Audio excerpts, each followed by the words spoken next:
2. Cancer ಕಾಯಿಲೆಯನ್ನು ಜಯಿಸಲು ನಾನು ಉಪಯೋಗಿಸಿದ 40 ಗುಣಪಡಿಸುವ ವಾಗ್ದಾನಗಳು. ಜೆ. ಡೋಡಿ ಅಸ್ಟಿನ್. ನಾನು ಗುಣ ಹೊಂದುವುದಕ್ಕೆ ಮುಖ್ಯವಾದ ಕಾರಣ ನನಗೆ ದೇವರ ವಾಕ್ಯದ ಮೇಲೆ ಅಪರಿಮಿತವಾದ ನಂಬಿಕೆ ಇತ್ತು. ನಾನು ಉಪಯೋಗಿಸಿದ ಗುಣಪಡಿಸುವ ವಾಕ್ಯಗಳ ಪಟ್ಟಿಯಲ್ಲಿ ಕೆಲವರು ನನ್ನ ಬಳಿಯಲ್ಲಿ ಕೇಳುತ್ತಾರೆ, ಗುಣಪಡಿಸುವ ಸತ್ಯವೇದ ವಾಕ್ಯಗಳು ಬಹಳ ಇವೆ, ಆದರೆ ನಾನು 40 ವಾಗ್ದಾನಗಳನ್ನು ಮಾತ್ರವೇ ಕೊಟ್ಟಿದ್ದೇನೆ. ನಾನು ಪ್ರತಿದಿನವೂ ಅವುಗಳನ್ನು ಓದಿ ಅರಿಕೆ ಮಾಡುತ್ತೇನೆ.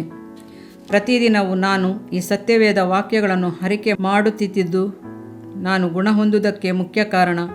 ನೀವು ಕೂಡ ಹೀಗೆಯೇ ಮಾಡಿರಿ. ನೀವು ಕಾಯಿಲೆಯೊಂದಿಗೆ ಹೋರಾಡುವಾಗ ಅದು ನಿಮಗೆ ಸಹಾಯವಾಗುತ್ತದೆ. ಸೈತಾನನ ಎಲ್ಲ ಕುತಂತ್ರಗಳನ್ನು ಜಯಿಸಬಹುದು. 1. ದೇವರ ವಾಕ್ಯವು ನಿಮ್ಮ ಜೀವವನ್ನು ಕಾಪಾಡೋದು. ಜ್ಞಾನೋಕ್ತಿ 4:20, 21, 22. ಕಂದ, ನನ್ನ ಮಾತುಗಳನ್ನು ಆಲಿಸು, ನನ್ನ ನುಡಿಗಳಿಗೆ ಕಿವಿಗೊಡು.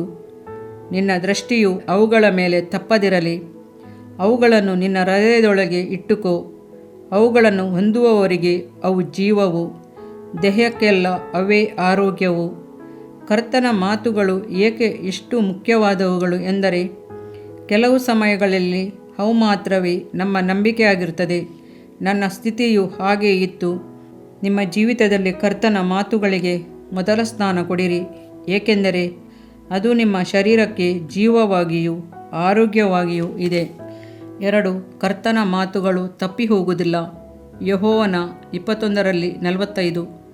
ಆತನು ಇಸ್ರಾಯೇಲರಿಗೆ ಮಾಡಿದ ವಾಗ್ದಾನಗಳಲ್ಲಿ ಅತಿ ಶ್ರೇಷ್ಠವಾದ ವಾಗ್ದಾನಗಳಲ್ಲಿ ಒಂದೂ ತಪ್ಪಿ ಹೋಗಲಿಲ್ಲ, ಎಲ್ಲ ನೆರವೇರಿದವು.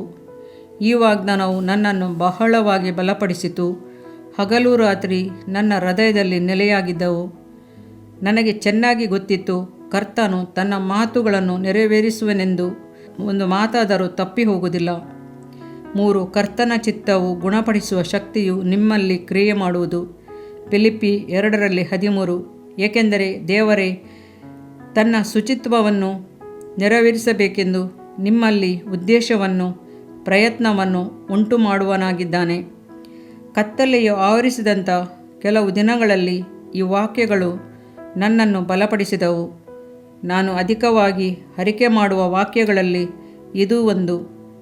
ನಾನು ಕಾರನ್ನು ಓಡಿಸುತ್ತಿರುವಾಗಲೂ ಇಲ್ಲವೇ ಅಲ್ಲಿ ಇಲ್ಲಿ ನಡೆಯುತ್ತಿರುವಾಗಲೂ ಹೀಗೆ ಹೇಳುತ್ತಿದ್ದೆನು, ದೇವರೇ, ನೀನು ನನ್ನಲ್ಲಿ ಕ್ರಿಯೆ ಮಾಡುವೆನೆಂದು ಹೇಳಿದೆಯಲ್ಲವೇ.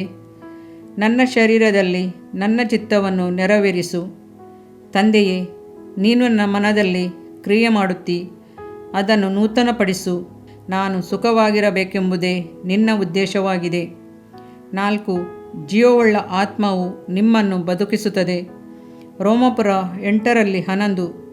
ಯೇಸುವನ್ನು ಸತ್ತವರೊಳಗಿಂದ ಎಬ್ಬಿಸಿದಾತನ ಆತ್ಮನು ನಿಮ್ಮಲ್ಲಿ ವಾಸವಾಗಿದ್ದರೆ, ಕ್ರಿಸ್ತ ಯೇಸುವನ್ನು ಸತ್ತವರೊಳಗಿಂದ ಎಬ್ಬಿಸಿದಾತನು ನಿಮ್ಮಲ್ಲಿ ವಾಸವಾಗಿರುವ ತನ್ನ ಆತ್ಮನ ಮೂಲಕ ನಿಮ್ಮ ಮರ್ತ್ಯ ದೇಹಗಳನ್ನು ಸಹ ಬದುಕಿಸುವನು.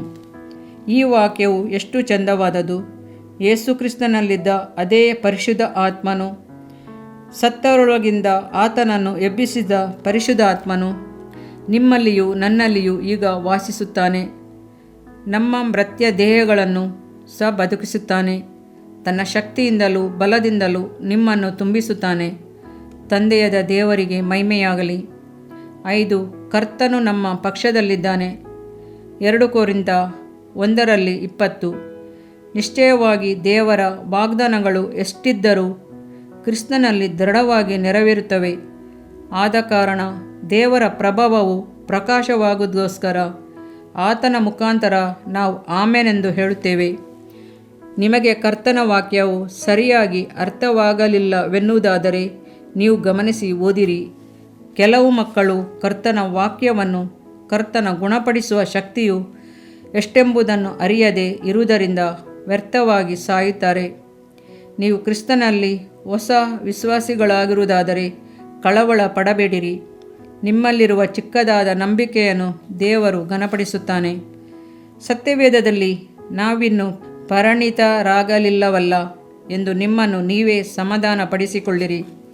ಸತ್ಯವೇದವನ್ನು ತೆಗೆದು ಓದಲು ಪ್ರಾರಂಭಿಸಿರಿ. ಕರ್ತನು ನಿಮ್ಮ ಪಕ್ಷದಲ್ಲಿದ್ದು ಸಹಾಯ ಮಾಡುತ್ತಾನೆ. ನೀವು ಹೋಗುವ ಆಲಯವು ನಿಮ್ಮ ಆತ್ಮೀಯ ಬೆಳವಣಿಗೆಗೆ ಸಹಾಯವಾಗಿಲ್ಲದಿದ್ದರೆ ಸತ್ಯವನ್ನೇ ಬೋಧಿಸುವ ಆತ್ಮಿಕ ಸಭೆಗೆ ಹೋಗಿರಿ. ಹಾಗೆ ಮಾಡುವುದಾದರೆ ನಿರೀಕ್ಷಿಸದೇ ಇದ್ದ ಆಪತ್ತುಗಳು ನಿಮ್ಮ ಜೀವಿತದಲ್ಲಿ ಸಂಭವಿಸುವಾಗ ಅದು ನಿಮ್ಮನ್ನು ಕಾಪಾಡುತ್ತದೆ. ನನ್ನ ಪರಿಸ್ಥಿತಿಯು ಹಾಗೆಯೇ ಇತ್ತು. 6. ನೀವು ಗುಣ ಹೊಂದುವುದು ಕರ್ತನ ಚಿತ್ತವಾಗಿದೆ. ಮತ್ತಾಯ 8:3. ಸತ್ಯವೇದದಲ್ಲಿ ಹೀಗೆ ಹೇಳಿದೆ, ಒಬ್ಬ ಕುಷ್ಠರೋಗಿಯು ಯೇಸುವನ್ನು ನೋಡಿ, ದೇವರೇ, ನಿನಗೆ ಮನಸ್ಸಿದ್ದರೆ ನನ್ನನ್ನು ಶುದ್ಧ ಮಾಡಬಲ್ಲೆ ಎಂದನು. ಅದಕ್ಕೆ ಯೇಸು, ನನಗೆ ಮನಸ್ಸುಂಟು, ಶುದ್ಧನಾಗು ಅಂದನು. ನೀವು ವ್ಯಾಧಿಯಿಂದ ಕಷ್ಟಪಡುವುದು ದೇವರ ಚಿತ್ತವಲ್ಲ. ಇದುವರೆಗೂ ನಿಮ್ಮಲ್ಲಿ ನಂಬಿಕೆ ಇಲ್ಲದಿದ್ದರೆ ನಿಮ್ಮ ಮನಸ್ಸನ್ನು ಈಗಲೇ ಬದಲಾಯಿಸಿಕೊಳ್ಳಿರಿ. ದೇವರು ನಿಮ್ಮ ಮೇಲೆ ವ್ಯಾಧಿಯನ್ನು ಬರಮಾಡುವುದಿಲ್ಲ. ಸೈತಾನನು ಆ ರೀತಿ ಮಾಡುತ್ತಾನೆ. ನೀವು ತಪ್ಪಾಗಿ ದೇವರೇ ಈ ವ್ಯಾಧಿಯನ್ನು ನನ್ನ ಮೇಲೆ ಬರಮಾಡಿದ್ದಾನೆ ಎಂದು ಯೋಚಿಸಿ ದೇವರ ಮೇಲೆ ಕೋಪಗೊಂಡಿದ್ದರೆ ಈಗಲೇ ಅದನ್ನು ಬಿಟ್ಟು ಬಿಡಿರಿ. ದೇವರನ್ನು ನೋಡಿ, ತಂದೆಯೇ, ಸುಮ್ಮನೆ ನಾನು ನಿನ್ನ ಮೇಲೆ ಕೋಪಗೊಂಡಿದ್ದಕ್ಕಾಗಿ ಕ್ಷಮೆ ಬೇಡುತ್ತೇನೆ ಎಂದು ಪ್ರಾರ್ಥಿಸಿರಿ.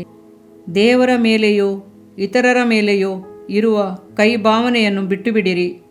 ಇಲ್ಲದಿದ್ದರೆ ಅದು ನಿಮ್ಮ ಪ್ರಾರ್ಥನೆಗೆ ಅಡ್ಡಿಯಾಗುತ್ತದೆ. 7. ಕರ್ತನ ಆಜ್ಞೆಗೆ ವಿಧೇಯರಾಗಿ ಆರೋಗ್ಯವನ್ನು ಹೊಂದಿಕೊಳ್ಳಿರಿ. ವಿಮೋಚನಕಾಂಡ 15:26. ನೀವು ನಿಮ್ಮ ದೇವರಾದ ಯೆಹೋವನ ಮಾತನ್ನು ಶ್ರದ್ಧೆಯಿಂದ ಕೇಳಿ ಆತನ ದೃಷ್ಟಿಗೆ ಸರಿಬೀಳುವುದನ್ನು ಮಾಡಿ ಆತನ ಆಜ್ಞೆಗಳಿಗೆ ವಿಧೇಯರಾಗಿದ್ದು ಆತನ ಕಟ್ಟಳೆಗಳನ್ನೆಲ್ಲ ಅನುಸರಿಸಿ ನಡೆದರೆ ನಾನು ಐಗುಪ್ತರಿಗೆ ಉಂಟುಮಾಡಿದ ವ್ಯಾಧಿಗಳಲ್ಲಿ ಒಂದನ್ನು ನಿಮಗೆ ಬರಗೊಡಿಸುವುದಿಲ್ಲ. ಯೆಹೋವನೆಂಬ ನಾನೇ ನಿಮಗೆ ಆರೋಗ್ಯದಾಯಕನು. ಕರ್ತನ ದೃಷ್ಟಿಯಲ್ಲಿ ನೀವು ಮೆಚ್ಚಿಕೆಯಾದ ಕಾರ್ಯಗಳನ್ನು ಮಾಡುವಿರಾ? ಆತನ ಆಜ್ಞೆಗಳಿಗೆ ವಿಧೇಯರಾಗುವಿರಾ? ಕರ್ತನ ಆಜ್ಞೆಗಳು, ವಾಗ್ದಾನಗಳು ನೆರವೇರಬೇಕಾದರೆ ಅದಕ್ಕೆ ಕೆಲವು ನಿಬಂಧನೆಗಳುಂಟು. ಕೆಲವು ಕಾರ್ಯಗಳನ್ನು ನಾವು ಮಾಡಿಯೇ ತೀರಬೇಕು. ನಂಬಿಕೆಯಿಲ್ಲದೆ ದೇವರನ್ನು ಮೆಚ್ಚಿಸುವುದು ಅಸಾಧ್ಯ.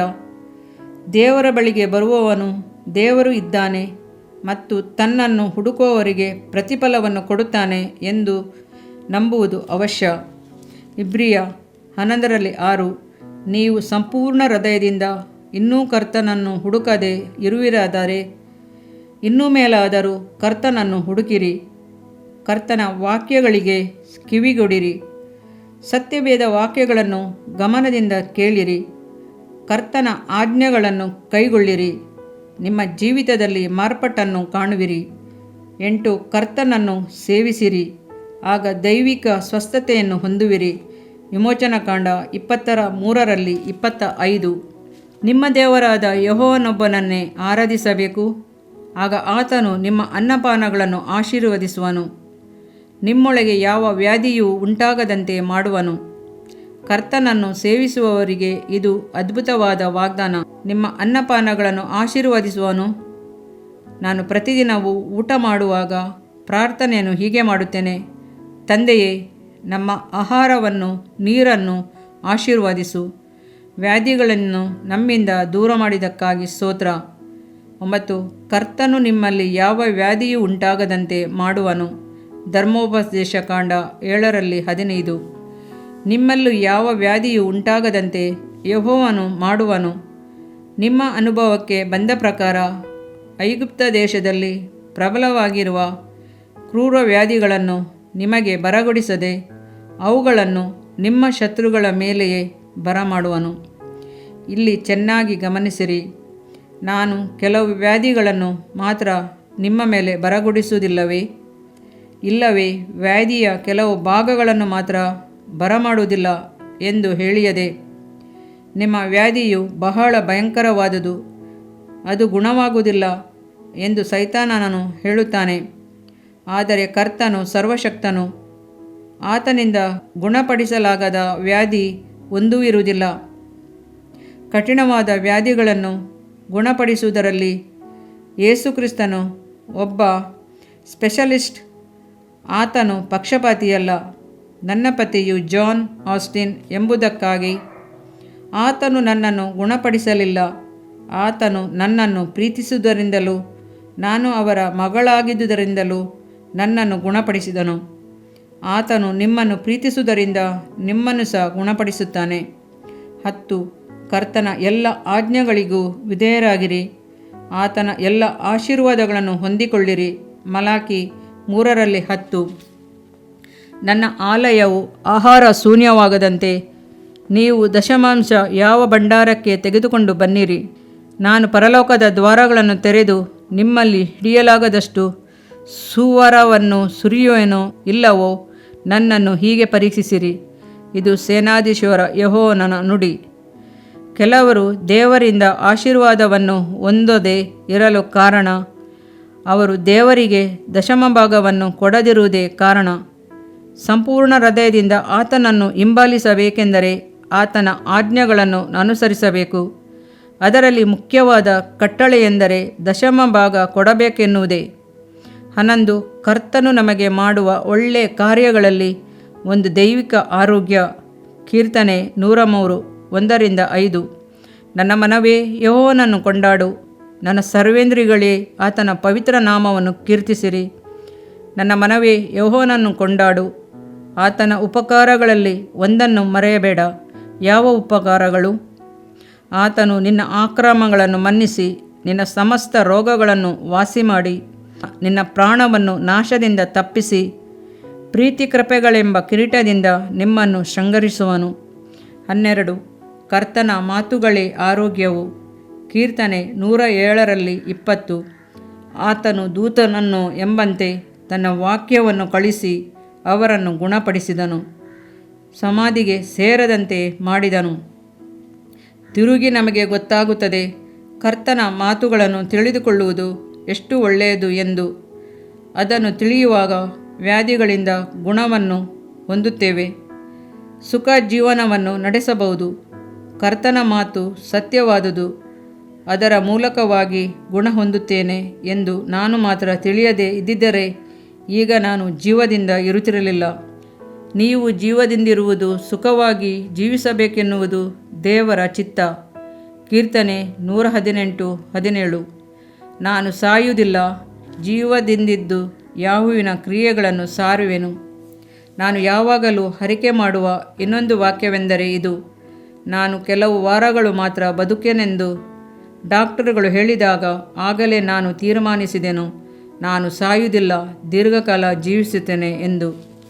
14 ಜೀವವನ್ನೇ ಆರಿಸಿಕೊಳ್ಳಿರಿ.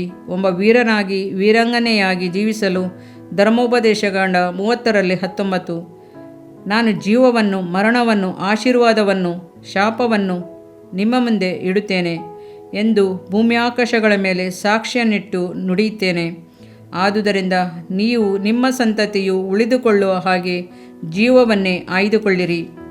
ನೀವು ಜೀವವನ್ನು ಆರಿಸಿಕೊಳ್ಳುವುದು ಬಹಳ ಮುಖ್ಯವಾದುದು. ಇದನ್ನು ನೀವೇ ತೀರ್ಮಾನಿಸಬೇಕು. ಈಗಲೇ ನಿಮ್ಮ ಮನಸ್ಸನ್ನು ದೃಢಪಡಿಸಿಕೊಳ್ಳಿರಿ. ಹೀಗೆ ಹೇಳಿರಿ: ಸೈತಾನನೇ, ನಿನ್ನ ಕೈಯನ್ನು ನನ್ನ ಮೇಲೆ ಹಾಕಬೇಡ. ತೆಗೆ, ನೀನು ನನ್ನನ್ನು ಕೊಲ್ಲುವುದಕ್ಕೆ ನಾನು ಬಿಡುವುದಿಲ್ಲ. ನಾನು ಕಾಲಕ್ಕೆ ಮೊದಲು ಸಾಯುವುದಿಲ್ಲ. ನಾನು ಜೀವದಿಂದಿದ್ದು ಕರ್ತನ ಮಹಿಮೆಯನ್ನು ಸಾರುವೆನು. ನೀವು ಹೀಗೆ ಸೈತಾನನ ಬಳಿಯಲ್ಲಿ ಹೋರಾಡುವಾಗ ನೀವು ಹಂತ ಹಂತವಾಗಿ ಬಲ ಹೊಂದುವಿರಿ. 15 ನೀವು ದೀರ್ಘಕಾಲ ಬಾಳುವಿರಿ. ಕೀರ್ತನೆ 91:16. ದೀರ್ಘಾಯುಷ್ಯವನ್ನು ಅನುಗ್ರಹಿಸಿ ಅವನನ್ನು ತೃಪ್ತಿಪಡಿಸುವೆನು. ನನ್ನ ವಿಶೇಷವಾದ ರಕ್ಷಣೆಯನ್ನು ತೋರಿಸುವೆನು. ಕೀರ್ತನೆ 91:16. ಇದು ಒಂದು ಸುಂದರವಾದ ಅತಿಶ್ರೇಷ್ಠವಾದ ಕೀರ್ತನೆ. ನನಗೆ ಈ 16ನೇ ವಾಕ್ಯವು ಬಹಳ ಪ್ರಿಯವಾದುದು.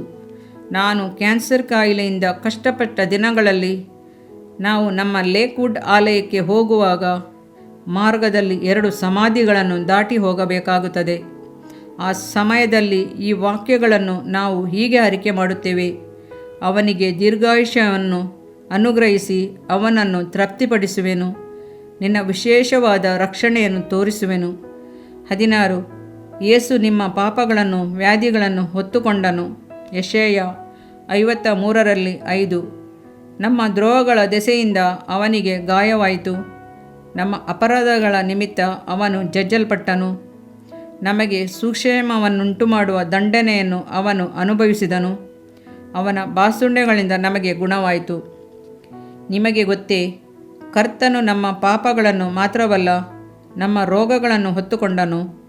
ನೀವು ಏನೆಲ್ಲ ಸಂಕಟಗಳಿಗೆ ಒಳಗಾಗುವಿರೋ, ಬಡತನವೋ, ಸೋಲುವಿಕೆಯೋ, ವೈರಿಗಳೋ, ವೇದನೆಯೋ, ರೋಗವೋ ಎಲ್ಲವನ್ನು ಯೇಸು ಶಿಲುಬೆಯಲ್ಲಿ ಹೊತ್ತುಕೊಂಡಿದ್ದಾನೆ. ಯೇಸುವಿನ ಬಗ್ಗೆ ಯೆಶಾಯನು ಹೇಳಿದ ಪ್ರವಾದನೆಯನ್ನು ಮತ್ತಾಯನು 8:17 ಹೇಳುತ್ತಾನೆ. ಆತನು ತಾನೇ ನಮ್ಮ ಬಲಹೀನತೆಗಳನ್ನು ತನ್ನ ಮೇಲೆ ಹೊತ್ತುಕೊಂಡನು, ನಮ್ಮ ರೋಗಗಳನ್ನು ಆತನು ಅನುಭವಿಸಿದನು. ಯೇಸು ನಿನ್ನ ವ್ಯಾಧಿಗಳನ್ನು ತನ್ನ ತಲೆ ಮೇಲೆ ತೆಗೆದುಕೊಂಡಾಗ ಇನ್ನೂ ನೀನು ಹೊರುವ ಅವಶ್ಯವಿಲ್ಲ. ಆತನಿಗೆ ನಿನ್ನ ವ್ಯಾಧಿಯನ್ನು ಕೊಟ್ಟುಬಿಡು. ಯೇಸುವೆ, ನನ್ನ ರೋಗವನ್ನು ವೇದನೆಗಳನ್ನು ನಿನಗೆ ಕೊಟ್ಟುಬಿಟ್ಟಿದ್ದೇನೆ. ಇದನ್ನು ನನ್ನಿಂದ ಹೊರಲು ಸಾಧ್ಯವಿಲ್ಲವಯ್ಯ. ನಿನ್ನ ಬಾಸುಂಡೆಗಳಿಂದ ನನ್ನನ್ನು ಗುಣಪಡಿಸಿದ್ದಕ್ಕಾಗಿ ಸ್ತೋತ್ರ. 17 ದೇವರು ನಿಮ್ಮ ಆರೋಗ್ಯವನ್ನು ತಿರುಗಿ ಕೊಡುತ್ತಾನೆ. ಯೆರೆಮೀಯ 30:17 ಇಗೋ, ಇದು ಚೀಯೋನ್, ಯಾರಿಗೂ ಬೇಡವಾಗಿರುವ ನಗರಿ ಎಂದು ಜನರು ಹೇಳಿ ನಿನ್ನನ್ನು ಭ್ರಷ್ಟಳೆಂದನ್ನು ಸಹಿಸಲಾರದೆ ನಿನಗೆ ಗುಣಪಡಿಸಿ ನಿನ್ನ ಬಾಸುಂಡೆಗಳನ್ನು ವಾಸಿ ಮಾಡುವೆನು. ನಾನು ಚೆನ್ನಾಗಿ ಆರೋಗ್ಯವಂತಳಾಗಿದ್ದಾಗ 2 ಚಿತ್ರಗಳನ್ನು ಆಗಾಗ್ಗೆ ನೋಡುತ್ತಿದ್ದೆನು. ಒಂದು ವಿವಾಹವಾದ ಸಮಯದಲ್ಲಿ ತೆಗೆದದ್ದು, ಇನ್ನೊಂದು ನಾನು ಕುದುರೆ ಸವಾರಿ ಮಾಡುತ್ತಿರುವಾಗ ತೆಗೆದದ್ದು. ಈ 2 ಚಿತ್ರಪಟಗಳನ್ನು ನೋಡಿದಾಗಲೆಲ್ಲ ನನ್ನ ನಂಬಿಕೆ ವೃದ್ಧಿಯಾಗುತ್ತಿತ್ತು.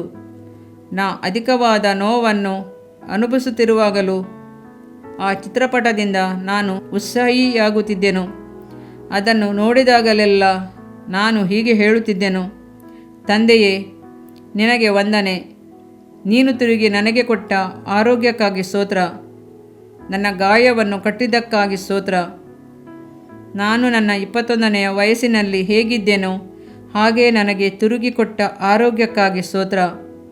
ನಾನು ನನ್ನ 25ನೇ ವಯಸ್ಸಿನಲ್ಲಿ ಹೇಗೆ ದೃಢಕಾಯಳಾಗಿದ್ದೇನೋ ಹಾಗೆಯೇ ನನ್ನನ್ನು ಬಲಪಡಿಸಿದ್ದಕ್ಕಾಗಿ ಸ್ತೋತ್ರ ಎಂದು ಹೇಳುತ್ತಿದ್ದೆನು. ಹೀಗೆ ಹೇಳಿದ ಹಾಗೆಲ್ಲ ನನ್ನ ನಂಬಿಕೆ ಹೆಚ್ಚುತ್ತಿತ್ತು. ಆಗ ನಾನು, ತಂದೆಯೇ, ನೀನು ನನಗೆ ಕೊಟ್ಟ ಆರೋಗ್ಯಕ್ಕಾಗಿ ಸ್ತೋತ್ರ ಎಂದು ಹೇಳಿ ನನ್ನ ಪ್ರಾರ್ಥನೆಯನ್ನು ಮುಗಿಸುತ್ತಿದ್ದೆನು. ಈಗಲೂ ನಾನು ಅದೇ ವಾಕ್ಯಗಳನ್ನು ತಿರುಗಿ ತಿರುಗಿ ಹೇಳುತ್ತೇನೆ. 18 ನಿಮ್ಮ ಶರೀರದಲ್ಲಿರುವ ವ್ಯಾಧಿಯ ಮೇಲೆ ಅಧಿಕಾರ ತೆಗೆದುಕೊಳ್ಳಬೇಕು. ಮತ್ತಾಯ 18:18 ಭೂಲೋಕದಲ್ಲಿ ನೀವು ಯಾವುದನ್ನು ಕಟ್ಟುತ್ತೀರೋ ಅದು ಪರಲೋಕದಲ್ಲಿ ಕಟ್ಟಲ್ಪಡುತ್ತದೆ. ಭೂಲೋಕದಲ್ಲಿ ನೀವು ಏನೇನು ಬಿಚ್ಚುತ್ತೀರೋ ಅದು ಪರಲೋಕದಲ್ಲಿಯೂ ಕಟ್ಟಿರುವುದು ಎಂದು ನಿಮಗೆ ನಿಜವಾಗಿ ಹೇಳುತ್ತೇನೆ ಎಂದನು. ಈ ವಾಕ್ಯಗಳನ್ನು ಸ್ವಂತ ಮಾಡಿಕೊಳ್ಳಿರಿ. ಅದನ್ನು ಹೀಗೆ ಹೇಳಿರಿ, ನಾನು ಭೂಮಿಯಲ್ಲಿ ಏನು ಕಟ್ಟುತ್ತೇನೋ ಅದು ಪರಲೋಕದಲ್ಲಿಯೂ ಕಟ್ಟಲ್ಪಡುವುದು ಎಂದು ಹೇಳಿರಿ. ನಿಮಗೆ ವ್ಯಾಧಿ ಇದ್ದರೆ ಅದನ್ನು ಇಲ್ಲಿಯೇ ಕಟ್ಟಿಹಾಕಿರಿ, ಅದು ಪರಲೋಕದಲ್ಲಿ ಕಟ್ಟಲ್ಪಡುತ್ತದೆ. ಸಮಾಧಾನದಿಂದಿರಿ, ಕರ್ತನ ಮಾತುಗಳು ನೆರವೇರುತ್ತವೆ. 19 ನಿಮ್ಮೊಂದಿಗೆ ಸೇರಿ ಏಕ ಮನಸ್ಸಿನಿಂದ ಪ್ರಾರ್ಥಿಸುವವರೊಂದಿಗೆ ಸೇರಿ ನಿಮ್ಮ ಆರೋಗ್ಯಕ್ಕಾಗಿ ಪ್ರಾರ್ಥಿಸಿರಿ. ಮತ್ತಾಯ 18:19 ಇದಲ್ಲದೆ ನಿಮ್ಮಲ್ಲಿ ಇಬ್ಬರು ತಾವು ಬೇಡಿಕೊಳ್ಳತಕ್ಕ ಯಾವುದಾದರೂ ಒಂದು ಕಾರ್ಯದ ನಿಮಿತ್ತ ಭೂಲೋಕದಲ್ಲಿ ಒಂದೇ ಮನಸ್ಸುಳ್ಳವರಾಗಿದ್ದರೆ ಅದು ಪರಲೋಕದಲ್ಲಿರುವ ನನ್ನ ತಂದೆಯಿಂದ ಅವರಿಗೆ ಆಗುವುದೆಂದು ನಿಮಗೆ ಹೇಳುತ್ತೇನೆ ಅಂದನು. ಇದು ಬಹು ಮುಖ್ಯವಾದ ಒಂದು ವಾಕ್ಯ. ನಿಮಗೆ ವಿವಾಹವಾಗಿದ್ದರೆ ನಿಮ್ಮ ಪತಿಯೊಂದಿಗೆ ಇಲ್ಲವೇ ನಿಮ್ಮ ಪತ್ನಿಯೊಂದಿಗೆ ಸೇರಿ ಏಕ ಮನಸ್ಸಿನಿಂದ ಪ್ರಾರ್ಥಿಸಿರಿ. ನಿಮ್ಮ ಮಧ್ಯದಲ್ಲಿ ಭಿನ್ನಾಭಿಪ್ರಾಯಗಳು ಬಾರದಂತೆ ನೋಡಿಕೊಳ್ಳಿರಿ. ಯೇಸು ಕ್ರಿಸ್ತನು ಹೇಳಿದ್ದು, ನೀವು ಪ್ರಾರ್ಥನೆಯಲ್ಲಿ ಏಕ ಮನಸ್ಸುಳ್ಳವರಾಗಿದ್ದರೆ ಅದನ್ನು ತಂದೆಯಾದ ದೇವರು ಅಂಗೀಕರಿಸುತ್ತಾನೆ. ನೀವು ಹೀಗೆ ಪ್ರಾರ್ಥಿಸಿದ ನಂತರ ನೀವು ಪರಲೋಕದ ತಂದೆಯನ್ನು ನೋಡಿ, ತಂದೆಯಾದ ದೇವರೇ, ನೀನು ಏನು ಹೇಳಿದ್ದೀಯೋ ಅದನ್ನು ನಾವು ಮಾಡಿದ್ದೇವೆ. ಅಯ್ಯ, ಈಗ ನೀನು ಮಾಡಬೇಕಾಗಿರುವುದನ್ನು ಮಾಡಿ ಮುಗಿಸು, ವಂದನೆ ಎಂದು ಹೇಳಿರಿ. 20 ನೀವು ಏನು ಹೇಳುವಿರೋ ಅದು ಬಹುಮುಖ್ಯವಾದದ್ದು. ಮಾರ್ಕ 11:22-23 ಯೇಸು ಅವರನ್ನು ನೋಡಿ, ದೇವರಲ್ಲಿ ನಂಬಿಕೆ ಇಡಿರಿ, ಯಾವನಾದರೂ ಈ ಬೆಟ್ಟಕ್ಕೆ ನೀನು ಕಿತ್ತುಕೊಂಡು ಹೋಗಿ ಸಮುದ್ರದಲ್ಲಿ ಬೀಳು ಎಂದು ಹೇಳಿ ತನ್ನ ಮನಸ್ಸಿನಲ್ಲಿ ಸಂಶಯ ಪಡದೆ ತಾನು ಹೇಳಿದ್ದು ಆಗುವುದೆಂದು ನಂಬಿದರೆ ಅವನು ಹೇಳಿದಂತೆ ಆಗುವುದು ಎಂದು ನಿಜವಾಗಿಯೂ ನಿಮಗೆ ಹೇಳುತ್ತೇನೆ ಎಂದನು. ನಿಮಗೆ ಬೆಟ್ಟದಂಥ ವಾದಿಗಳು, ಹಣದ ಅಗತ್ಯಗಳು, ವಿವಾಹದಲ್ಲಿ ಸಮಾಧಾನವಿಲ್ಲದಿರುವುದು, ಹೃದಯದಲ್ಲಿ ಕಳವಳಗಳು ಇರುವುದೇ ಸರಿ.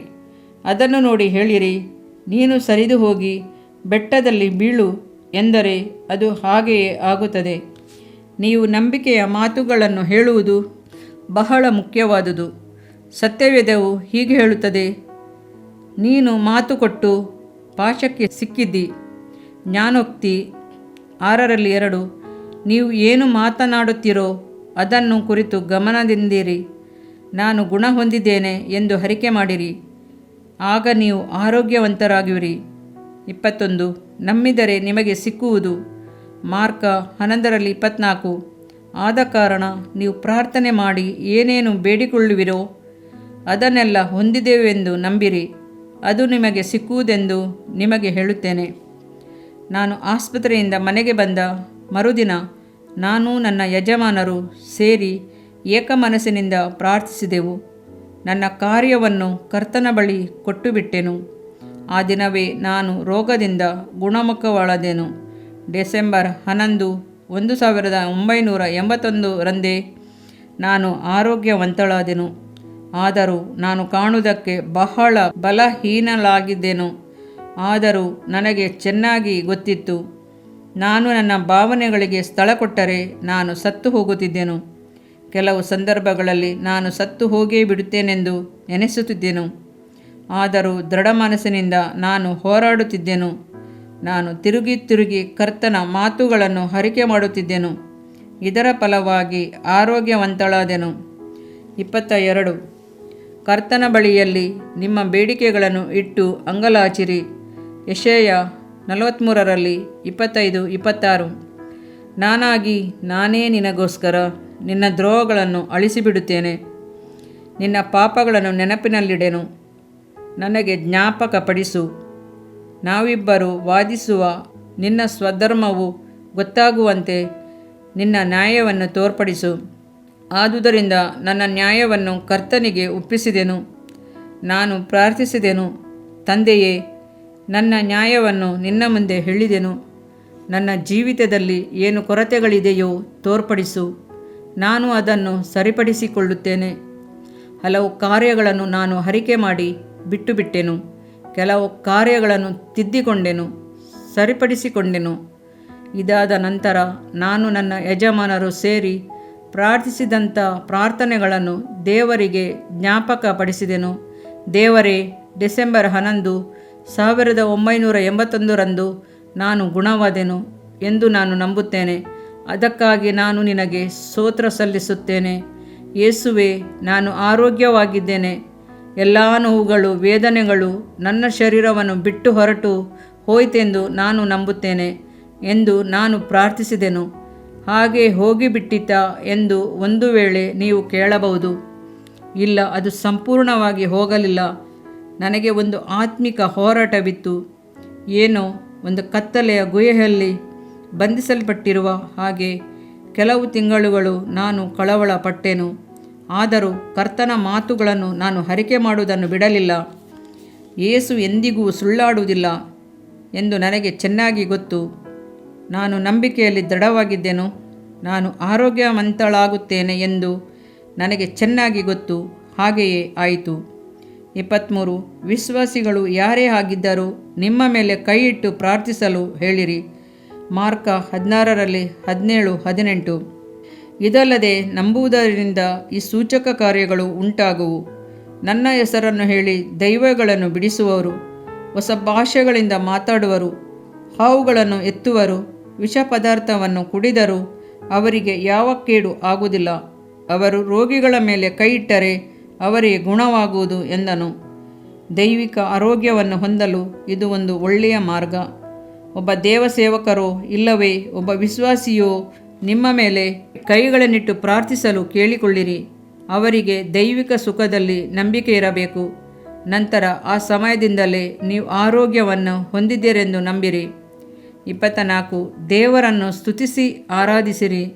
ಯೆಹೋವನ 9:31 ಭಕ್ತಿಹೀನರ ಪ್ರಾರ್ಥನೆಯನ್ನು ದೇವರು ಕೇಳುವುದಿಲ್ಲ. ಯಾವನು ಭಕ್ತನಾಗಿದ್ದು ಆತನ ಚಿತ್ತದಂತೆ ನಡೆಯುತ್ತಾನೋ ಅವನ ಪ್ರಾರ್ಥನೆಯನ್ನು ಕೇಳುತ್ತಾನೆಂದು ಬಲ್ಲೆವು. ಕರ್ತನನ್ನು ಸ್ತುತಿಸಿ ಆರಾಧಿಸುವುದು ಬಹಳ ಮುಖ್ಯವಾದುದು. ಅದು ದೇವರ ಚಿತ್ತಕ್ಕೆ ಮೆಚ್ಚುಗೆಯಾದದ್ದು. ಒಂದು ವೇಳೆ ನಿಮ್ಮ ಸಭೆಗಳಲ್ಲಿ ಗಂಭೀರವಾಗಿ ಕರ್ತನನ್ನು ಸ್ತುತಿಸಿ ಹಾಡಿ ಕೊಂಡಾಡಿ ಆರಾಧಿಸದಿದ್ದರೆ ನೀವೀಗ ಇರುವ ಸ್ಥಳದಲ್ಲಿಯೇ ಆತನನ್ನು ಆರಾಧಿಸಬಹುದು. ನೀವು ನಿಮ್ಮ ಕೈಗಳನ್ನೆತ್ತಿ ಹೀಗೆ ಆರಾಧಿಸಿರಿ. ಯೇಸುವೇ, ನಾನು ನಿನ್ನನ್ನು ಪ್ರೀತಿಸುತ್ತೇನೆ, ನಿನ್ನನ್ನು ಆರಾಧಿಸುತ್ತೇನೆ. ನಿನ್ನ ವಾಕ್ಯವು ಬದಲಾಗದು. ಆದುದರಿಂದ ನಿನ್ನನ್ನು ಸ್ತುತಿಸಿ ಆರಾಧಿಸಿ ಕೊಂಡಾಡುತ್ತೇನೆ. ಈಗ ನಿಮ್ಮಲ್ಲಿ ಹೊಸ ಉತ್ಸವ ಮೂಡುವುದನ್ನು ಕಾಣುವಿರಿ. 25 ಸೈತಾನನು ನಿಮ್ಮನ್ನು ಕೊಲ್ಲಲು ನೋಡುವನು. ದೇವರಾದರೂ ನಿಮಗೆ ಜೀವವನ್ನು ಕೊಡಲು ಬಯಸುತ್ತಾನೆ. ಯೆಹೋವ 10:10 ಕಳ್ಳನು ಕೊಯ್ಯುವುದಕ್ಕೂ ಹಾಳು ಮಾಡುವುದಕ್ಕೂ ಬರುತ್ತಾನೆ. ನಾನಾದರೂ ಅವುಗಳಿಗೆ ಜೀವವನ್ನು ಸಮೃದ್ಧಿಯನ್ನು ಕೊಡಲು ಬಂದೆನು ಅನ್ನುತ್ತಾನೆ. ಯೆಹೋವನ 10:10 ಈ ವಾಕ್ಯವನ್ನು ನಾನು ದಿನದಿನವೂ ಅರಿಕೆ ಮಾಡುತ್ತೇನೆ. ಈ ವಾಕ್ಯಗಳನ್ನು ನನ್ನ ಕಣ್ಮುಂದೆ ತಂದುಕೊಂಡು ಜೋರಾಗಿ ಹೇಳುತ್ತೇನೆ. ನಾನು ಯೆಹೋವನ 9:31 10:10 ಜೊತೆಯಾಗಿ ಓದುತ್ತೇನೆ. ಸೈತಾನನೇ, ನಿನಗೆ ನನ್ನ ಸುಖ ಸಮಾಧಾನವನ್ನು ಕದ್ದುಕೊಳ್ಳಲಾಗುವುದಿಲ್ಲ. ನನ್ನನ್ನು ಕೊಲ್ಲಲು ನಿನ್ನಿಂದ ಆಗದು. ಏಕೆಂದರೆ ನಾನು ಕರ್ತನನ್ನು ಆರಾಧಿಸುವವಳು, ಆತನ ಚಿತ್ತದಂತೆ ನಾನು ನಡೆದುಕೊಳ್ಳುತ್ತೇನೆ. ಆದುದರಿಂದ ಕರ್ತನು ನನ್ನ ಪ್ರಾರ್ಥನೆಯನ್ನು ಕೇಳುತ್ತಾನೆ. ನಾನು ಜೀವವನ್ನು ಹೊಂದಬೇಕೆಂಬುದಕ್ಕಾಗಿಯೇ ಆತನು ಈ ಲೋಕಕ್ಕೆ ಬಂದನು ಎಂದು ಅರಿಕೆ ಮಾಡುತ್ತಾನೆ. 26 ನೀವು ಶಾಪದಿಂದ ಬಿಡುಗಡೆ ಹೊಂದುವಿರಿ. ಗಲಾತ್ಯ 3:13-14 ಮರಕ್ಕೆ ತೂಗು ಹಾಕಲ್ಪಟ್ಟವನು ಶಾಪಗ್ರಸ್ತನು ಎಂದು ಬರೆದಿರುವ ಹಾಗೆ ಕ್ರಿಸ್ತನು ನಮಗಾಗಿ ಶಾಪವಾಗಿ ಧರ್ಮಶಾಸ್ತ್ರದಲ್ಲಿ ಹೇಳಿರುವ ಶಾಪದೊಳಗಿಂದ ನಮ್ಮನ್ನು ಬಿಡಿಸಿದನು. ಅಬ್ರಹಾಮನಿಗುಂಟಾದ ಆಶೀರ್ವಾದಗಳು ಕ್ರಿಸ್ತ ಯೇಸುವಿನ ಮೂಲಕವಾಗಿ ಅನ್ಯಜನರಿಗೆ ಉಂಟಾದ ಹಾಗೆ ಆತ್ಮನನ್ನು ಕುರಿತು ಹೇಳಲ್ಪಟ್ಟ ವಾಗ್ದಾನಗಳನ್ನು ನಾವು ನಂಬಿ ಹೊಂದಿಕೊಳ್ಳುವ ಹಾಗೆ ಇದೆಲ್ಲ ಆಯಿತು. ಧರ್ಮಶಾಸ್ತ್ರದ ಶಾಪವೇನು? ಅದು ಪಾಪ, ವ್ಯಾಧಿ, ಬಡತನ. ಯೇಸುಕ್ರಿಸ್ತನು ತನ್ನನ್ನು ಸಂಪೂರ್ಣ ಹೃದಯದಿಂದ ನಿನ್ನ ಸ್ಥಾನದಲ್ಲಿ ಸಾಯಲು ಒಪ್ಪಿಸಿಕೊಟ್ಟನು. ಅದಕ್ಕಾಗಿಯೇ ಆತನು ಭೂಲೋಕಕ್ಕೆ ಬಂದನು. ಅದಕ್ಕಾಗಿ ಶಿಲುಬೆಯಲ್ಲಿ ತನ್ನ ಪ್ರಾಣವನ್ನು ಕೊಟ್ಟನು. ಅವನು ಪಾಪ, ವ್ಯಾಧಿ, ಬಡತನ ಎಂಬ ಶಾಪವನ್ನು ನಿನಗಾಗಿ ಹೊತ್ತನು. ಇನ್ನೂ ನೀನು ಹೊರುವ ಅಗತ್ಯವಿಲ್ಲ. ಆದುದರಿಂದಲೇ ಅಬ್ರಹಾಮನ ಆಶೀರ್ವಾದಗಳನ್ನು ಹೊಂದುವ ಮಾರ್ಗವನ್ನು ತೆರೆದನು. ಪಾಪ ಕ್ಷಮಾಪಣೆ, ದೈವಿಕ ಸುಖ, ಪರಲೋಕದ ಆಶೀರ್ವಾದಗಳಿಗಾಗಿ ಬಾಗಿಲನ್ನು ತೆರೆದನು. ದೇವರಿಗೆ ಮಹಿಮೆ. 27 ನೀವು ನಂಬಿಕೆಯಲ್ಲಿ ನಿಶ್ಚಂಚಲರಾಗಿರಬೇಕು. ಇಬ್ರಿಯ 10:23 ನಮ್ಮ ನಿರೀಕ್ಷೆಯನ್ನು ಕುರಿತು ನಾವು ಮಾಡಿದ ಪ್ರತಿಜ್ಞೆಯನ್ನು ನಿಶ್ಚಂಚಲವರಾಗಿ ಪರಿಗ್ರಹಿಸೋಣ. ವಾಗ್ದಾನ ಮಾಡಿದಾತನು ನಂಬಿಗಸ್ತನು. ಕೆಲವು ಸಮಯಗಳಲ್ಲಿ ನನ್ನ ನಂಬಿಕೆ ಕುಂದಿ ಹೋಗುತ್ತಿತ್ತು. ನನ್ನ ಸಂದೇಹಗಳು ನನ್ನ ಹೃದಯದಲ್ಲಿ ಅಲ್ಲ, ನನ್ನ ಮನಸ್ಸಿನಲ್ಲಿ ಉದ್ಭವಿಸುತ್ತಿತ್ತು. ನಿನ್ನ ಮನಸ್ಸಿನಲ್ಲಿ ಉಂಟಾಗುವ ಸಂಶಯಗಳು ಅದು ಪಿಶಾಚಿನಿಂದ ಬಂದದ್ದು. ಸೈತಾನನು ಯಾವಾಗಲೂ ದೇವರ ಮಕ್ಕಳ ಮೇಲೆ ದೂರು ಹೇಳುತ್ತಿರುತ್ತಾನೆ. ಪ್ರಕಟಣೆ 12:10 ಅವನು ನಿಮಗೆ ಏನಾದರೂ ಹೇಳಿದರೆ ಅದಕ್ಕೆ ವಿರುದ್ಧವಾದದನ್ನೇ ಯೋಚಿಸಿರಿ. ಅದೇ ಸತ್ಯ. ನನಗೆ ಸಂಶಯಗಳು ಬಂದರೂ ನನ್ನ ಮನಸ್ಸಾಕ್ಷಿ ತಪ್ಪು ತೋರಿಸುತ್ತಿರಲಿಲ್ಲ. ತಂದೆಯೇ, ನಾನು ನಿನಗೆ ವಂದನೆಗಳನ್ನು ಸಲ್ಲಿಸುತ್ತೇನೆ. ನಾನು ನನ್ನ ನಂಬಿಕೆಯಲ್ಲಿ ಕುಂದಿ ಹೋಗುವುದಿಲ್ಲ.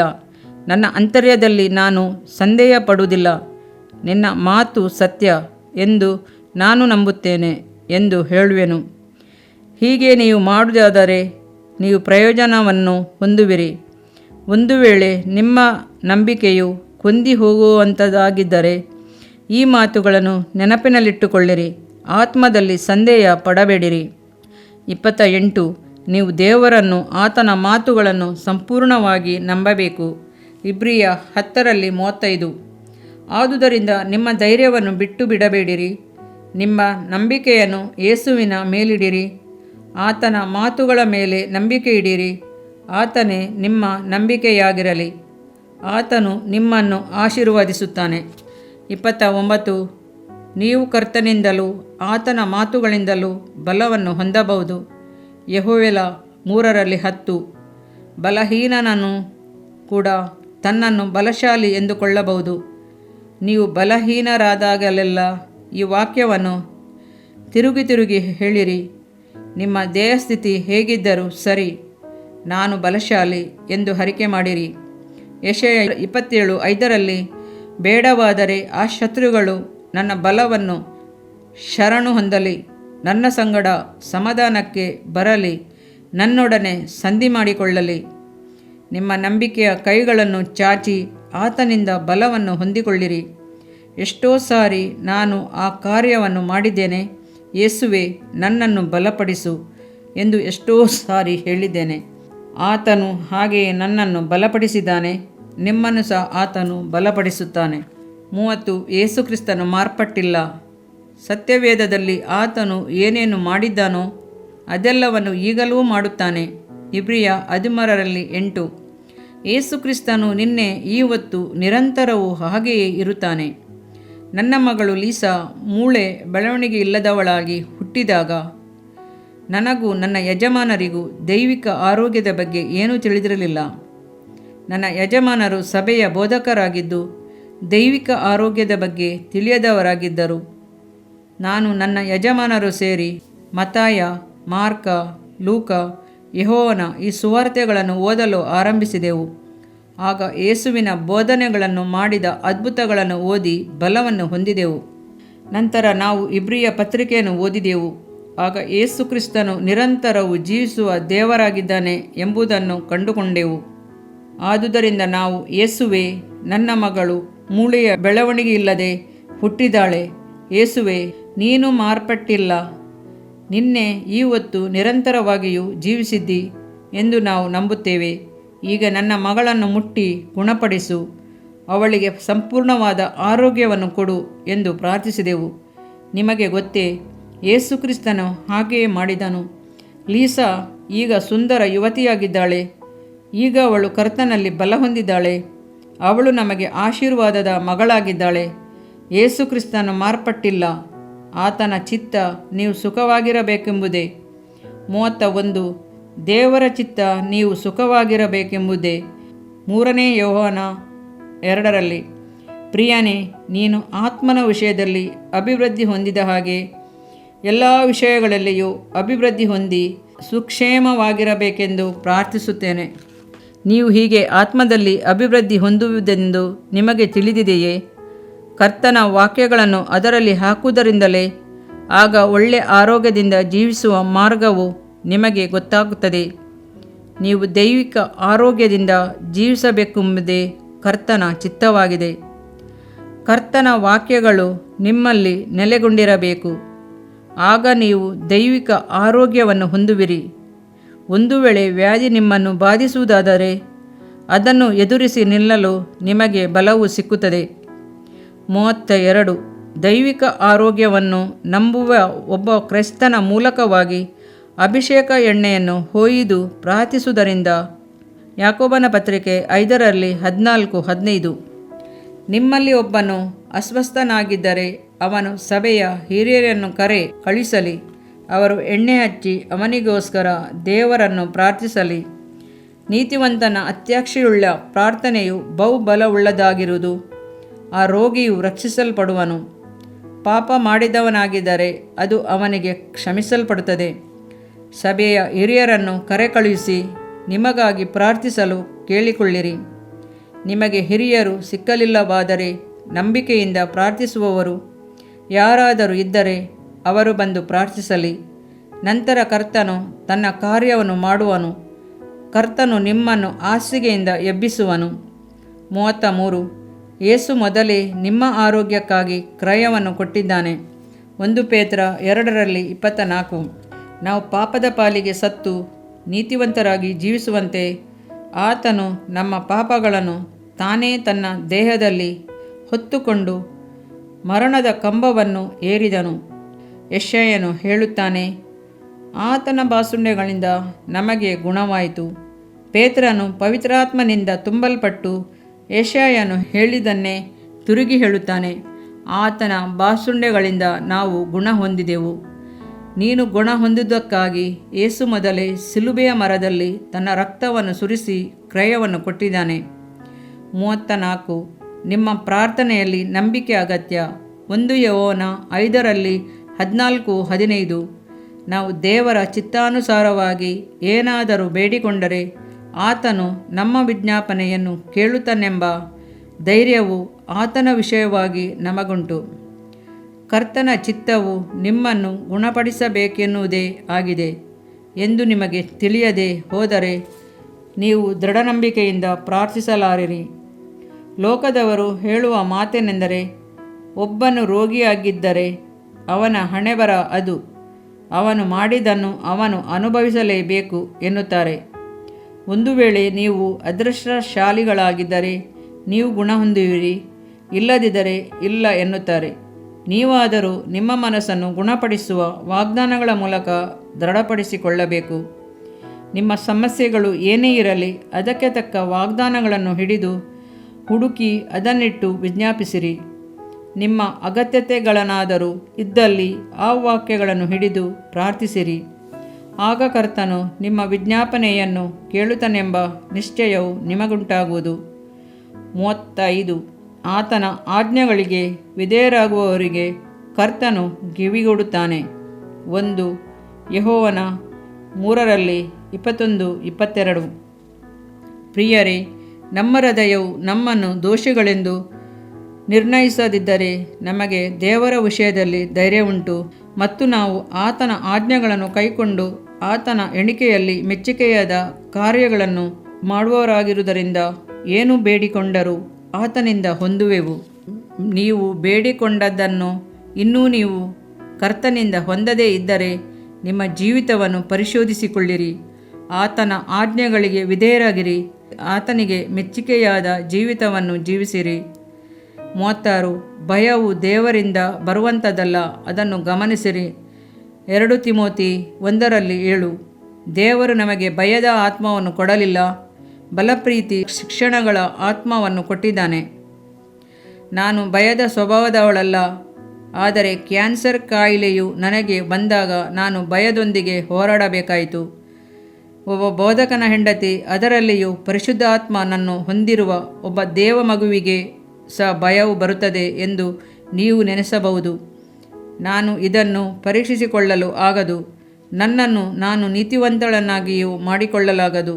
ಆದರೆ ನೀವು ಇದರಿಂದ ಪ್ರಯೋಜನ ಹೊಂದುವಂತೆ ನೀವು ಹೋಗಬೇಕಾದ ಮಾರ್ಗವನ್ನು ನಿಮ್ಮೊಂದಿಗೆ ಹಂಚಿಕೊಂಡಿದ್ದೇನಷ್ಟೇ. ಇದು ನಿಮಗೆ ಸಹಾಯವಾಗುವುದು. ನಾನು ಸಹ ಒಬ್ಬ ಮನುಷ್ಯನಳಷ್ಟೇ. ಇತರರಿಗೆ ಸಂಭವಿಸದೆ ನನಗೂ ಸಂಭವಿಸುತ್ತದೆ.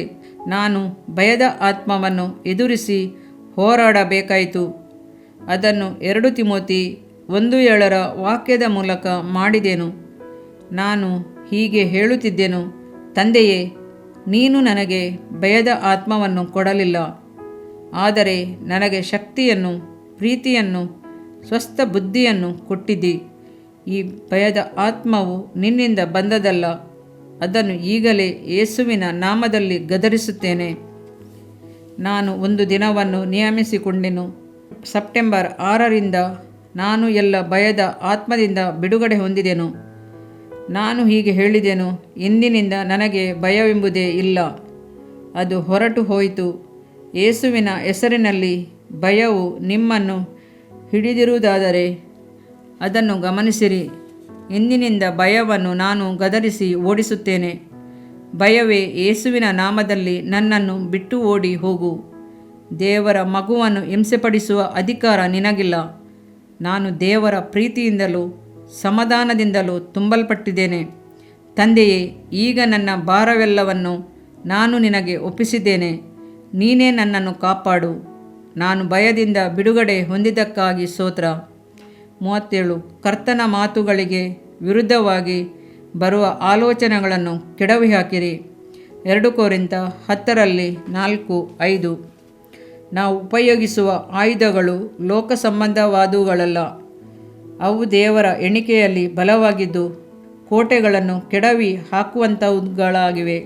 ನಾವು ವಿತರ್ಕಗಳನ್ನು, ದೇವಜ್ಞಾನವನ್ನು ವಿರೋಧಿಸುವುದಕ್ಕೆ ಏರಿಸಲ್ಪಟ್ಟಿರುವ ಉನ್ನತವಾದ ಎಲ್ಲ ಕೊತ್ತಲುಗಳನ್ನು ಕೆಡವಿಹಾಕಿ ಎಲ್ಲ ಯೋಚನೆಗಳನ್ನು ಕ್ರಿಸ್ತನಿಗೆ ವಿಧೇಯವಾಗುವಂತೆ ಸೆರೆಹಿಡಿದು, ನಿಮ್ಮ ವಿಧೇಯತ್ವವು ಪರಿಪೂರ್ಣವಾದ ಮೇಲೆ ಅಲ್ಲ, ಅವಿಧೇಯತ್ವಕ್ಕೆ ಶಿಕ್ಷೆ ಮಾಡಲು ಸಿದ್ಧರಾಗಿದ್ದೇವೆ. ನಾನು ವ್ಯಾಧಿಗ್ರಸ್ತಳಾಗಿದ್ದಾಗ ನನ್ನ ಚಿಂತೆಗಳು, ಯೋಚನೆಗಳೆಲ್ಲವೂ ವ್ಯಾಧಿಯ ಭಯಂಕರತೆಯ ಕುರಿತೇ ಆಗಿದ್ದವು. ನಿಮಗೂ ಹಾಗೆಯೇ ಇದ್ದಿರಬಹುದು. ಆದರೆ ನಿಮ್ಮ ಯೋಚನೆಗಳು ನಿಮಗೆ ವಿಧೇಯವಾಗುವಂತೆ ಸೆರೆಹಿಡಿಯಿರಿ. ಅದು ಕರ್ತನಿಗೆ ವಿಧೇಯವಾಗಿರಲಿ. ಮನಸ್ಸಿನ ಆಲೋಚನೆಗಳೇ, ಆತನ ಬಸುಣೆಗಳಿಂದ ನಾನು ಗುಣ ಹೊಂದಿದ್ದೇನೆ ಎಂಬ ಸತ್ಯವೇದ ವಾಕ್ಯಗಳಿಗೆ ವಿಧೇಯರಾಗಿರಿ. ನನ್ನ ಯೋಚನೆಗಳೇ, ನಾನು ನನ್ನ ಕರ್ತನನ್ನು ಮೆಚ್ಚಿಸಿ ಆತನ ಚಿತ್ತದಂತೆ ನಾನು ಏನು ಬೇಡಿದರೂ ಅದನ್ನು ಕೊಡುತ್ತಾನೆಂಬ ಮಾತಿಗೆ ವಿಧೇಯಳಾಗುತ್ತೇನೆ. ಯೇಸುವಿನ ನಾಮದಲ್ಲಿ ಕರ್ತನನ್ನು ಸ್ತುತಿಸಿರಿ, ಅದು ಹಾಗೆಯೇ ಆಗುತ್ತದೆ ಎಂದು ಹೇಳಿರಿ. 38. ಕರ್ತನಲ್ಲಿ ಬಲ ಹೊಂದಿರಿ. ಆತನು ಕೊಡುವ ಸರ್ವಾಯುಧಗಳನ್ನು ಧರಿಸಿಕೊಂಡು ಹೋರಾಡಿರಿ. ಎಫೆಸ 6:10-13. ಕಡೇ ಮಾತೇನೆಂದರೆ, ಕರ್ತನನ್ನು, ಆತನ ಅತ್ಯಧಿಕವಾದ ಶಕ್ತಿಯನ್ನು ಆಶ್ರಯಿಸಿಕೊಂಡವರಾಗಿ ಬಲಗೊಳ್ಳಿರಿ. ಸೈತಾನನ ತಂತ್ರೋಪಾಯಗಳನ್ನು ನೀವು ಎದುರಿಸಿ ನಿಲ್ಲುವುದಕ್ಕೆ ಶಕ್ತರಾಗುವಂತೆ ದೇವರು ದಯಪಾಲಿಸುವ ಸರ್ವಾಯುಧಗಳನ್ನು ಧರಿಸಿಕೊಳ್ಳಿರಿ. ನಾವು ಹೋರಾಡುವುದು ಮನುಷ್ಯ ಮಾತ್ರದವರ ಸಂಗಡ ಅಲ್ಲ. ಎಫೆಸ 6:14-17. ಸತ್ಯವೆಂಬ ನಡುಕಟ್ಟನ್ನು ಕಟ್ಟಿಕೊಂಡು ನೀತಿಯೆಂಬ ವಜ್ರಕವಚವನ್ನು ಧರಿಸಿಕೊಂಡು ಸಮಾಧಾನದ ವಿಷಯವಾದ ಸುವಾರ್ತೆಯನ್ನು ತಿಳಿಸುವುದರಲ್ಲಿ ಸಿದ್ಧವಾದ ಮನಸ್ಸೆಂಬ ಕೆರೆಗಳನ್ನು ಮೆಟ್ಟಿಕೊಂಡು ನಿಲ್ಲಿರಿ. ಮತ್ತು ನಂಬಿಕೆಯೆಂಬ ಗುರಾಣಿಯನ್ನು ಹಿಡಿದುಕೊಳ್ಳಿರಿ. ಆದುದರಿಂದ ನೀವು ಕೆಡುಕನ ಅಗ್ನಿ ಬಾಣಗಳನ್ನೆಲ್ಲ ಆರಿಸುವುದಕ್ಕೆ ಶಕ್ತರಾಗಿರಿ. ಇದಲ್ಲದೆ ರಕ್ಷಣೆಯೆಂಬ ಶಿರಸ್ತ್ರಾಣವನ್ನು ಇಟ್ಟುಕೊಂಡು ಪವಿತ್ರಾತ್ಮನು ಕೊಡುವ ದೇವರ ವಾಕ್ಯವೆಂಬ ಕತ್ತಿಯನ್ನು ಹಿಡಿಯಿರಿ. ಕರ್ತನು ಕೊಡುವ ಸರ್ವಾಯುಧಗಳನ್ನು ಧರಿಸಿಕೊಳ್ಳಬೇಕು. ಪ್ರತಿದಿನವೂ ಸೈತಾನನನ್ನು ಎದುರಿಸಿ ನಿಲ್ಲಿರಿ. ಸೈತಾನನೇ, ನಿನ್ನ ಕೈಯನ್ನು ನನ್ನ ಮೈಮೇಲಿಂದ ತೆಗೆ, ಯೇಸುವಿನ ನಾಮದಲ್ಲಿ ಎಂದು ಹೇಳಿರಿ. ನಿಮ್ಮ ಶರೀರವನ್ನು ದೇವರ ವಾಕ್ಯಕ್ಕೆ ಅಧೀನಪಡಿಸಿರಿ, ಅದು ಹಾಗೆಯೇ ಆಗುತ್ತದೆ. 39. ನೀವು ಗುಣ ಹೊಂದಿದ್ದರ ಕುರಿತು ಸಾಕ್ಷಿ ಹೇಳಿರಿ. ಪ್ರಕಟಣೆ 12:11. ಅವರು ಪ್ರಾಣದ ಮೇಲಿನ ಪ್ರೀತಿಯನ್ನು ತೊರೆದು ಮರಣಕ್ಕೆ ಹಿಂಜರಿಯದೆ ಯಜ್ಞದ ಕುರಿಯಾದ ತನ್ನ ರಕ್ತದಿಂದಲೂ ತಮ್ಮ ಸಾಕ್ಷಿಯ ನುಡಿಯಿಂದಲೂ ಅವನನ್ನು ಜಯಿಸಿದರು. ಕರ್ತನು ನಿಮ್ಮನ್ನು ಗುಣಪಡಿಸಿದ ಮೇಲೆ ನೀವು ಸಾಕ್ಷಿ ಹೇಳಬೇಕು. ಕರ್ತನನ್ನು ನೀವು ಮಹಿಮೆಪಡಿಸಬೇಕೆಂದು ಆತನು ಬಯಸುತ್ತಾನೆ. ನಿಮ್ಮ ಹಿಂದಿನ ದಿನಗಳಲ್ಲಿ ನೀವು ಕರ್ತನಿಗಾಗಿ ಜೀವಿಸದೇ ಇದ್ದರೂ ಕರ್ತನು ನಿಮಗೆ ಆರೋಗ್ಯವನ್ನು ಕೊಟ್ಟಿದ್ದಾನೆಂದರೆ ಅದು ಆತನ ಕರುಣೆ. ಆತನು ನಿಮ್ಮನ್ನು ಪ್ರೀತಿಸುವುದರಿಂದ ಆತನು ನಿಮ್ಮನ್ನು ಮುಟ್ಟಿ ಗುಣಪಡಿಸಿದ್ದಾನೆ. ಇನ್ನೂ ನೀವು ಲೋಕದ ಆಶೆಗಳಿಗೆ ಒಳಗಾಗದೆ, ಇನ್ನೂ ನಿಮ್ಮ ಹಳೆಯ ಜೀವಿತಕ್ಕೆ ಹಿಂತಿರುಗದೆ ಯೇಸುವಿಗೆ ನಿಮ್ಮನ್ನು ಸಂಪೂರ್ಣವಾಗಿ ಅರ್ಪಿಸಿಕೊಳ್ಳಿರಿ. 100% ಆತನನ್ನೇ ಸೇವಿಸಿರಿ. ನಿಮ್ಮನ್ನು ನೀವು ಲೋಕದಿಂದ ಬೇರ್ಪಡಿಸಿಕೊಳ್ಳಿರಿ. ದೈವಿಕ ಸುಖವನ್ನು ನಿಮಗೆ ಕೊಟ್ಟಿದ್ದೇನೆಂದರೆ ಇನ್ನು ಮೇಲೆ ನೀವು ಆತನನ್ನೇ ಸೇವಿಸಿರಿ.